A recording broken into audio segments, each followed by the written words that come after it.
Está começando mais um programa Diálogos.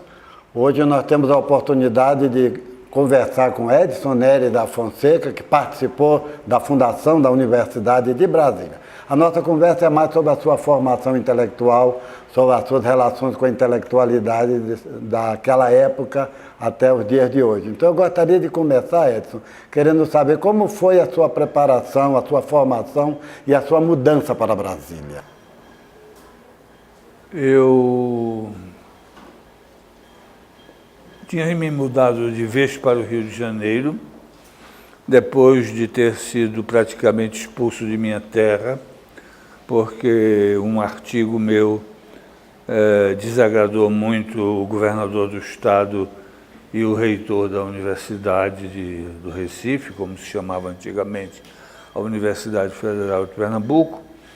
Então, eu primeiro, como recebi uma grande indenização por essa rescisão do contrato que eu tinha, eu fui primeiro conhecer os Estados Unidos. Trabalhei, recebi um convite para trabalhar na Biblioteca da União Pan-Americana e preferi outro convite que recebi para trabalhar na Fundação Hispânica da Library of Congress. Mas foi apenas 3 meses, eu peguei uma bronquite muito forte e resolvi voltar para a minha terra.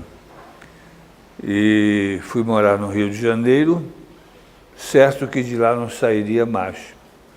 Acontece que, fazendo todos os concursos para a carreira de bibliotecário, que o DASP promovia, acabei fazendo o concurso para bibliotecário da Câmara dos Deputados. Havia 6 vagas e eu passei no concurso e fui efetivado e estava muito feliz na cidade maravilhosa, que acho que todo brasileiro tem 2 terras, a sua, onde nasceu, e o Rio de Janeiro, que é a namorada de todos, inclusive minha. E eu estava muito feliz no Rio de Janeiro quando o senhor Juscelino Kubitschek começou a cumprir a determinação constitucional de mudar a capital da República para o Planalto Central. E eu fiquei horrorizado, porque eu não queria sair do Rio de Janeiro, né? Mas não tinha motivos para alegar a não vinda para cá, porque eu tinha feito concurso, tinha sido efetivado na carreira. E um dia eu dizia a todos os responsáveis pela Comissão de Mudança da Capital que eu não viria, né? Não queria vir. Mas um dia uma empresa de mudanças passou pelo edifício onde eu morava e trouxe minhas coisas para Brasília. Então eu tive que vir, de modo que eu vim à força, e pelo próprio fato de ter vindo à força, eu não podia gostar de Brasília. Acontece que Brasília, nos anos iniciais, era uma cidade muito inóspita. No capítulo do meu livro de memórias sobre essa parte da minha vida, chama-se Poeira e Solidão, que era aquilo em que se resumia Brasília, né? Eu que bebia pouco, passei a beber muito. Eu que nunca tinha fumado cigarro, passei a fumar.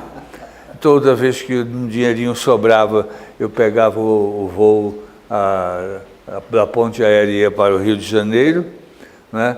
Até que um dia eu passava as manhãs em casa lendo e à tarde passava um ônibus da Câmara dos Deputados pegando os funcionários para levar, né? Até que um dia Darcy Ribeiro, que eu conhecia do Rio de Janeiro, do Centro Brasileiro de Pesquisas Educacionais, ele já tinha deixado de lidar com índios, né? Ele tinha tido do Museu do Índio, ele estava com Anísio Teixeira daqueles admiráveis centros de pesquisas educacionais que a ditadura militar acabou, e ele me telefona. Na época, ele tinha deixado a reitoria para o Frei Mateus Rocha, que era o vice-reitor, um frade dominicano, muito intelectual, tem um livro excelente sobre Dostoiévski. E o Darcy era ministro da Educação do governo de João Goulart. Ele me telefona e diz: olha, eu queria lhe convidar para ensinar a metodologia na Universidade de Brasília, porque os alunos, iniciamos já 3 cursos de mestrado, um em letras, outro em artes e outro em ciências humanas, e os alunos não sabem fazer dissertação de mestrado, não sabem como fazer notas de estudo. Eu queria que você viesse para a universidade fazer isso. Eu digo, olha, eu acompanhei os estudos para a implantação da universidade e me sinto muito feliz e grato a você por me convidar para poder ir para essa bela experiência que me fez acreditar novamente nas universidades, no ensino universitário, porque até então eu não acreditava mais nas universidades federais. Como é que foi a sua relação com Darcy Ribeiro, com Anísio Teixeira, com essas figuras que fundaram e desenvolveram a Universidade de Brasília? Bom, eu tinha um excelente relacionamento com Darcy. Quando ele deixou o Ministério da Educação e foi ser chefe do Gabinete Civil de João Goulart, ele passou a morar na granja, ali no caminho para o Rio, aquela granja, como se chama? Sítio do Ipê. A residência foi a primeira residência do presidente da Nova CAP. Depois passou a ser a residência do chefe do Gabinete Civil. Fui visitar várias vezes lá, ele me convidava até para tomar banho na piscina de lá. Fui com a professora Cordélia Robalinho Cavalcante, que eu pedi à universidade para requisitar e vir me auxiliar aqui nos começos, né? Foram muito difíceis, mas todos estavam empolgados com a universidade, desde o reitor até o mais humilde servidor. Tínhamos consciência de que estávamos fazendo a melhor universidade deste país. Você sabe que ele tentou 2 vezes. Primeiro a Universidade de Brasília, depois ele foi exilado, perseguido. Eu estive com ele na Venezuela, trabalhei com ele, fomos presos juntos, porque a universidade foi invadida pelos militares. E anos depois ele foi deportado para o Chile. Eu, felizmente, fui libertado rapidamente. E depois nos encontramos, eu fui trabalhar com ele lá em Campos, de Goytacazes, onde ele estava criando uma nova universidade para renascer e recriar o ideário de Brasília. O que aconteceu efetivamente? Porque com a saída dele, que caminhos tomou a Universidade de Brasília? Olha, depois que ele foi para o Gabinete Civil, quem assumiu a reitoria da universidade foi Anísio Teixeira.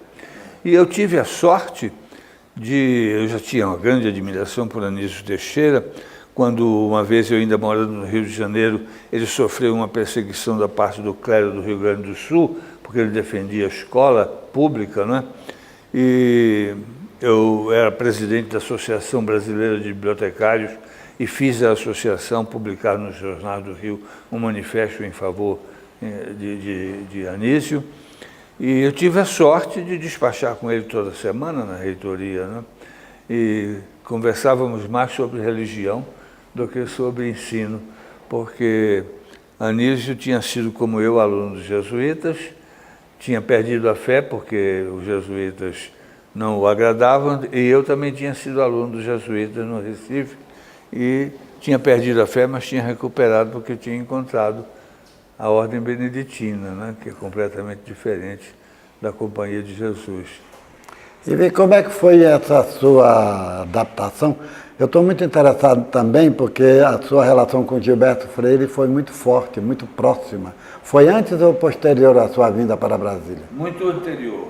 Eu concluí o curso ginasial antigo em 1939. Havia 3 escolas superiores no Recife, não havia ainda faculdade de letras, que seria o ideal para mim.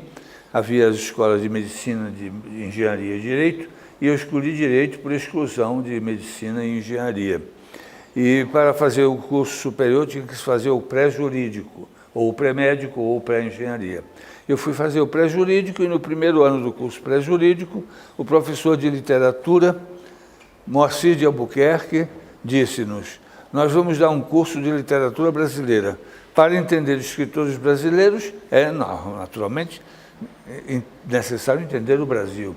E para entender o Brasil, os senhores são intimados a ler um livro chamado Casagrande e Senzala, de Gilberto Freire. Então eu fui ler este livro e foi aí que eu comecei minha admiração por Gilberto Freire, né? E foi aí que eu entendi o que é ser brasileiro, porque até então eu sou neto de uma senhora inglesa, eu tinha vergonha da mestiçagem, e Casagrande e Senzala ensina aos brasileiros que a mestiçagem não foi um mal, foi um bem para o Brasil, né? aprendeu com boas a distinguir raça de cultura e a mostrar com todos os problemas do Brasil não decorriam da mestiçagem, e sim da subalimentação, né? Porque nos anos do descobrimento e nos que se seguiram com o início da colonização, os alimentos que vinham de Portugal se estragavam, não se podia trazer a base da alimentação, que é o leite, a verdura, os ovos, não podiam, se estragavam nas naus que vinham para o Brasil. E eu fiquei entusiasmado, e como eu sou um homem radical, eu me orgulho disso. Se há uma coisa de que eu me orgulho, é de ter uma capacidade de admiração ilimitada pelos que são realmente grandes. Então eu comecei a ler os outros livros de Gilberto Freire, e logo no segundo ano do curso pré